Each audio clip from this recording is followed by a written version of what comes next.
So we're going to talk about the difference between a function and a sequence. The first video was kind of long, but I think these next ones will be kind of short.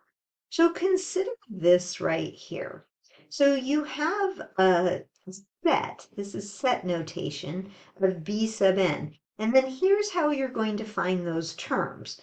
So if you were to write out the set, you could say, well, it's 1/2 to the first power, and then it's 1/2 squared, and then it's 1/2 cubed, and so on and so forth until you got to 1/2 to the nth, and you could keep going if it's an infinite sequence. Okay, so then you could actually do the calculations. You'd get 1/2, comma 1/4, comma 1/8, and then on it goes until some term when we're stopping, and then if it continues, it continues.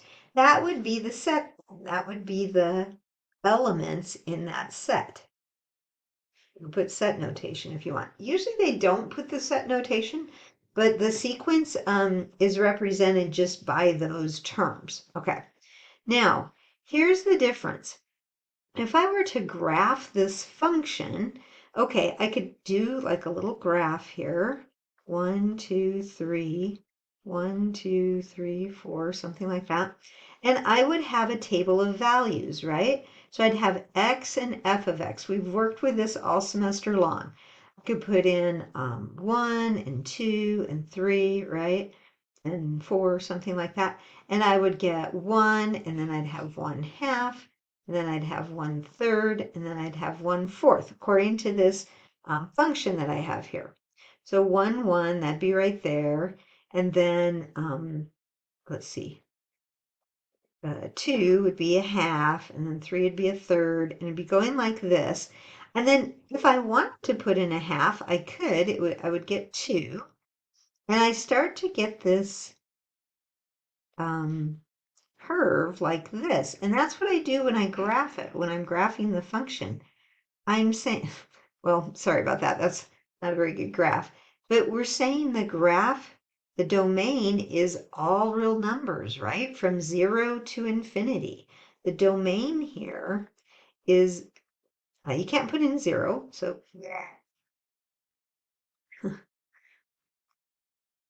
it's 0 to infinity though, right? For the domain. So you could put in like 1/17 if you wanted to. All right, and then you can draw that graph, and that's what it looks like. But what happens when we have a sequence? Well, the domain is not all real numbers or from 0 to infinity. The domain is the natural numbers. So it's the natural numbers. They have symbols for that, and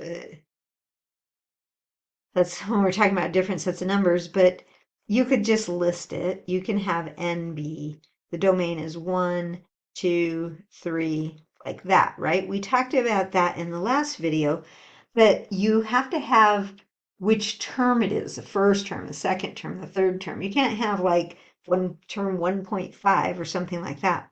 Well, what happens when you graph that? So if you made a table of values and you had n, a sub n, you're saying 1, 2, 3, and then you're having 1 over 1, then you're having 1/2, then you're having 1/3, and so on and so forth. Now if I try to graph it, 1, 2, 3, 1, 2, okay, I get a point here, I get a point here, I get a point here, but I don't get to draw a curve because it doesn't include the numbers between 1 and 2 or the numbers between 2 and 3. I just get these isolated points. I'll put them in red. Well, maybe I won't, but you just get individual points. You don't draw a line connecting them. And I couldn't put in like 1/2. I can't have term 1/2. Remember, I have the first term, the second term, the third term like that. Okay, so that's the difference between the function and then a sequence. Okay? And by the way, we don't usually graph these, but that's a visual of what the difference is.